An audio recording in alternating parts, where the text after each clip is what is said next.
Hi, my name is Terry, and you're watching Terry Tells the Story. If you followed me for a while now, you know that I post a video every single day, no exceptions. The reason why I do that is because my mom owns a nonprofit organization, and me and my entire family work for her. I have an ungodly number of sisters, and my mom also has a ridiculous amount of sisters, and we all work together, along with a few of my uncles and my brother. But if you've ever worked in or around nonprofits or charities, you know that the funding can be incredibly stressful. This president gets elected and decides to cut back government subsidies, or this donor decides to pull their support at the last minute, and all of a sudden my mom is left scrambling, trying to figure out how she's going to keep my sister or my aunt, and sometimes she's not able to, and we have to say goodbye to someone. And that's always really tough. So I make these videos every day because I don't like seeing my mom stressed out. My goal is that one day I can fund my mom's entire organization almost entirely by myself. So she never has to rely on the whims of rich people to determine whether or not she's going to have what she needs. So today I'm at my mom's job helping my aunt and uncle fill Easter eggs for the after-school program's Easter egg hunt.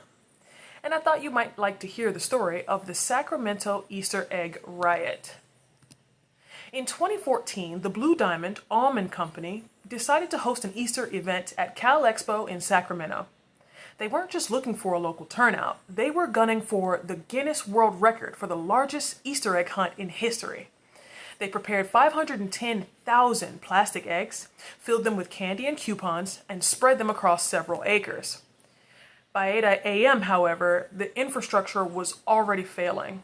The event was free, which meant that there was no ticket cap. Instead of the expected few thousand, over 30,000 people showed up and swarmed the gates. The parking lots hit capacity within minutes, and families began abandoning their cars on the shoulders of the freeway to hike into the park. The organizers had set up a tiered system: the 0 to 2 age group, the 3 to 4 age group, and so on, separated by thin plastic caution tape. But the sheer volume of people made the tiers irrelevant. There were only a handful of volunteers to manage the crowd of a small city. At 10 a.m., the atmosphere turned from festive to predatory. The 0 to 2 zone was the first to go. Parents, realizing there were 500,000 prizes just sitting there, didn't wait for their toddlers. They surged forward, snapping the caution tape.